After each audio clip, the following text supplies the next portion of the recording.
À 47 ans, Sonia Mabrouk menait une vie en apparence parfaite. Femme influente dans le monde médiatique français, elle était reconnue pour son intelligence vive, son éloquence naturelle et son sens aigu du débat politique. Mariée depuis 25 ans à Olivier, un homme discret, bienveillant et élégant, Sonia se félicitait souvent de l'harmonie qui régnait dans leur couple. Ensemble, ils habitaient un magnifique appartement parisien donnant sur les jardins du Luxembourg, un lieu qu'elle affectionnait particulièrement pour son calme propice à la réflexion. Cependant, en cette matinée pluvieuse d'avril, Sonia remarqua pour la première fois un changement notable dans l'attitude d'Olivier.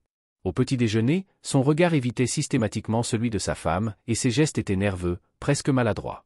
Sonia tenta une approche douce. « Olivier, quelque chose te tracasse. » Il répondit vaguement, marmonnant des prétextes sur un stress professionnel accru. Mais Sonia, habituée à décrypter les non-dits grâce à son expérience journalistique, sentit immédiatement que quelque chose de bien plus profond préoccupait son mari. Intriguée et légèrement inquiète, Sonia décida néanmoins de laisser à Olivier l'espace nécessaire, convaincue qu'il finirait par lui parler lorsque le moment serait venu. Pourtant, les jours passèrent sans amélioration notable. Olivier se renfermait davantage, passant des heures enfermé dans son bureau à domicile, absorbé par des recherches mystérieuses sur son ordinateur. Un soir, alors que Sonia revenait tard d'un tournage, elle surprit une conversation téléphonique qu'Olivier tenait à voix basse, cachée dans leur bibliothèque. Les bribes de conversation qu'elle parvint à capter la glacèrent. « Non, je n'ai pas encore osé lui dire. Tu sais combien c'est délicat ? Oui, bientôt, je te le promets. » Lorsque Sonia ouvrit doucement la porte pour surprendre son mari, Olivier raccrocha précipitamment, visiblement bouleversé. Sonia tenta d'obtenir des explications, mais il se contenta de lui sourire tristement, promettant qu'il s'expliquerait bientôt. L'attitude mystérieuse de son mari devenant insupportable, Sonia décida d'utiliser ses compétences professionnelles pour percer ce mystère. Profitant d'une journée où Olivier était en déplacement professionnel, elle s'introduisit dans son bureau privé. Après une fouille rapide, elle découvrit plusieurs lettres dissimulées dans un tiroir fermé à clé, dont elle connaissait fort heureusement l'emplacement du double. Ces lettres, jaunies par le temps, portaient une écriture féminine élégante et délicate. Le contenu fit vaciller Sonia, elles étaient signées par une certaine Mathilde, un amour visiblement important datant de la jeunesse d'Olivier. Le cœur lourd, Sonia lut chacune des lettres avec attention. Elle comprit rapidement qu'Olivier avait entretenu, bien avant leur rencontre, une relation passionnelle et secrète avec cette femme. Leur histoire avait brutalement pris fin, sans explication claire, laissant Olivier profondément blessé. Sonia ressentit un pincement au cœur, mêlé d'une compassion sincère envers son mari. Mais pourquoi ce passé refaisait-il surface aujourd'hui ? Déterminée à obtenir des réponses complètes, Sonia décida de retrouver cette mystérieuse Mathilde. Après quelques recherches efficaces, facilitées par ses ressources journalistiques, Sonia découvrit que Mathilde vivait désormais dans un petit village breton. Sans hésitation, elle prit le train dès le lendemain matin pour se rendre sur place. Arrivée en Bretagne sous une pluie battante, Sonia trouva facilement la petite maison de pierre où résidait Mathilde. Celle-ci l'accueillit sans surprise, comme si elle attendait cette rencontre depuis longtemps. Autour d'une tasse de thé, Mathilde expliqua doucement à Sonia qu'Olivier ignorait encore qu'elle souffrait d'une maladie grave, incurable, et qu'elle souhaitait lui révéler cette vérité avant qu'il ne soit trop tard. Sonia comprit alors toute la complexité des émotions qui avaient envahi Olivier récemment. Le voyage retour vers Paris fut chargé d'émotions pour Sonia. Elle réfléchissait intensément à la meilleure manière d'aborder ce sujet douloureux avec son mari, tout en ressentant une profonde admiration pour l'amour et la loyauté qu'il continuait à éprouver envers Mathilde, malgré les années écoulées. À son retour à Paris, Sonia trouva Olivier dans le salon, l'air grave et épuisé. Il comprit immédiatement, en voyant son regard, qu'elle connaissait désormais la vérité. Olivier s'assit lentement, comme écrasé par le poids de ses secrets, et commença enfin à parler ouvertement, exprimant ses remords et la douleur enfouie depuis tant d'années. Sonia écouta attentivement, sans jugement, mesurant à chaque mot la profondeur de la souffrance silencieuse qu'Olivier avait gardée cachée. « Pourquoi ne m'as-tu rien dit ?» demanda finalement Sonia, d'une voix douce mais ferme. Olivier la regarda, les yeux emplis de tristesse. « J'avais peur de te blesser, peur que tu ne comprennes pas, peur de perdre tout ce que nous avons construit ensemble. » Sonia s'approcha alors de lui, prenant ses mains dans les siennes, rassurante. « Notre histoire ne repose pas sur le silence, Olivier. Je veux que tu sois toujours capable de tout partager avec moi, peu importe à quel point cela te semble difficile. » Ce soir-là, Sonia et Olivier restèrent longtemps assis côte à côte, discutant de leur passé, de leur présent, et du courage nécessaire pour affronter les vérités difficiles de la vie. Sonia promit à Olivier qu'elle le soutiendrait dans toutes les étapes à venir, y compris dans ses adieux nécessaires à Mathilde. Malgré cette lourde révélation, Sonia ressentait paradoxalement un soulagement. Le silence avait été rompu, et leur relation sortait finalement renforcée par cette épreuve. Olivier, lui, commençait à se libérer lentement du poids qui avait hanté sa vie pendant tant d'années. Mais, alors qu'il pensait avoir traversé le plus difficile, une lettre arriva quelques jours plus tard, bouleversant à nouveau leur quotidien. Celle-ci annonçait à Olivier une nouvelle complètement inattendue. Mathilde avait laissé derrière elle une fille, Élise, aujourd'hui âgée de 20 ans, dont Olivier ignorait totalement l'existence. Cette révélation finale ébranla profondément Sonia et Olivier. Comment intégrer cette vérité complexe à leur vie? Comment accueillir Élise, cette jeune femme inconnue, dans leur famille déjà si solidement construite? Sonia, bien que bouleversée par cette situation imprévue, comprenait aussi qu'elle avait devant elle une nouvelle chance, celle de prouver, une fois encore, la force de leur amour et leur capacité à surmonter ensemble toutes les épreuves. Alors qu'ils s'apprêtaient à rencontrer Élise, Sonia ressentit une étrange sérénité. Elle savait désormais que la vérité, même douloureuse, était toujours préférable au silence et au non-dit. Elle serra doucement la main d'Olivier, prête à accueillir cette nouvelle réalité avec courage et amour, déterminée à offrir à cette jeune femme une place légitime dans leur existence. À 47 ans, Sonia Mabrouk découvrait ainsi ce qu'elle ignorait depuis toujours. La véritable force de son couple résidait dans leur capacité commune à accepter pleinement l'autre, avec son passé, ses failles, mais surtout avec la profonde sincérité qui les liait désormais pour toujours. Quelques jours après avoir reçu la lettre révélant l'existence d'Élise, Sonia et Olivier décidèrent d'organiser une rencontre avec cette jeune femme qui allait désormais faire partie intégrante de leur vie. Sonia ressentait une étrange anxiété mêlée à une profonde curiosité envers cet inconnu, fruit d'un amour passé de son mari.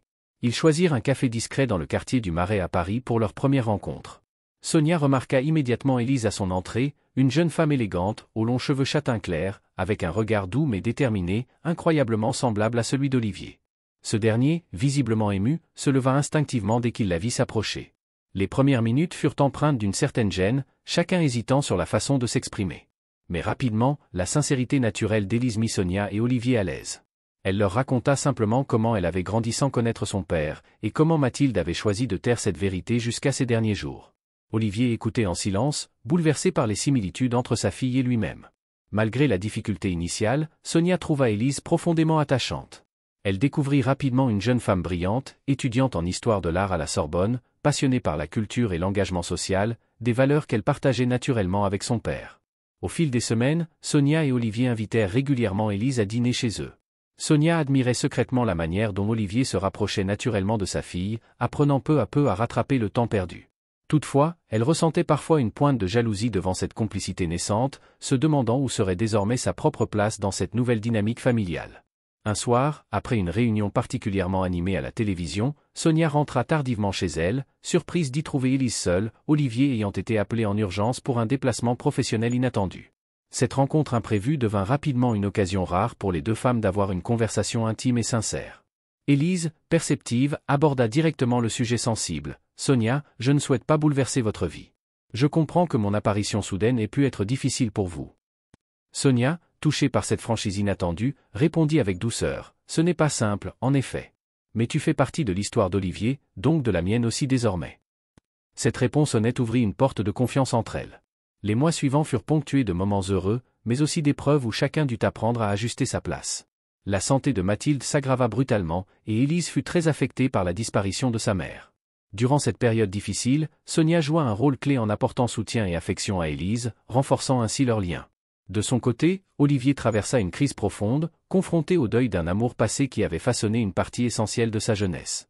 Sonia demeura présente à ses côtés, patiente et compréhensive, consciente que ces épreuves rendaient leur union encore plus solide.